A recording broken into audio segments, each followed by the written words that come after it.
काल शरद पवार आणि सुनेत्रा पवार यांची पाऊण तास चर्चा झाली. मग काय त्यांच्या सुनबाई आहेत त्या. असं आहे ना की सुनेत्राताईंनी पती गमावलेला आहे.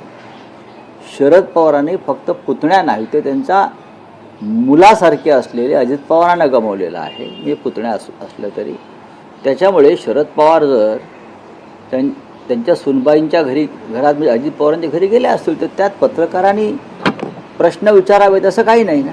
नाही पण राऊतसाहेब, शरद पवार प्रसार माध्यमांशी संवाद साधताना एक मुद्दा अधोरेखित करता आहे की विलिनीकरणाची चर्चा अजित पवारांशी आमच्याबरोबर होत होती, मुख्यमंत्री या चर्चेत नव्हते, त्यामुळे त्यांना अधिकार नाही. हे मीही सांगितलेलं आहे की फडणवीसांवरती विश्वास नसेल अजित पवारांचा आणि विलिनीकरणाबाबत काही चर्चा नक्कीच सुरू होती याची आम्हालाही माहिती होती आमच्याकडे. पण त्या चर्चेला त्यांच्या खीळ बसली, त्यांचं राजकारण होतं. त्याच्याशी शिवसेना काँग्रेस पक्षाचा काही संबंध येईल असं मला वाटत नाही. जेव्हा ते निर्णय घेतील दोन पक्ष तेव्हा महाराष्ट्राच्या राजकारणामध्ये काय बदल होतील तेव्हा तो प्रश्न आम्हाला विचारा. पण त्याला अजून वेळ आहे.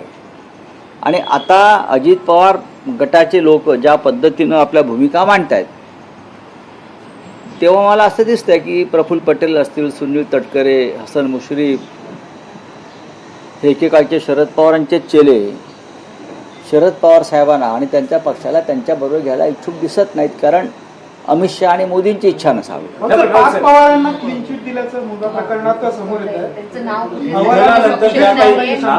अजित पवारांच्या निधनानंतर ज्या काही घडामोडी घडत आहेत त्यातली आजची एक महत्वाची डेव्हलपमेंट आहे की मुंडवा जमीन प्रकरणात पाच पवारांना क्लीन चिट आहे. हायकोर्टाने याच्यावरती काही ताशेरे मारले होते. हायकोर्टानं या सगळ्या प्रकरणावरती काही ताशेरे मारले होते आणि ते सहज पुसले जाणार नाहीत. देवेंद्र फडणवीस हे कायद्याचे रक्षक नाहीत किंवा या महाराष्ट्रात कायदा सगळ्यांसाठी समान नाही, हे साधारण अशा अनेक प्रकरणावरून मला दिसतंय.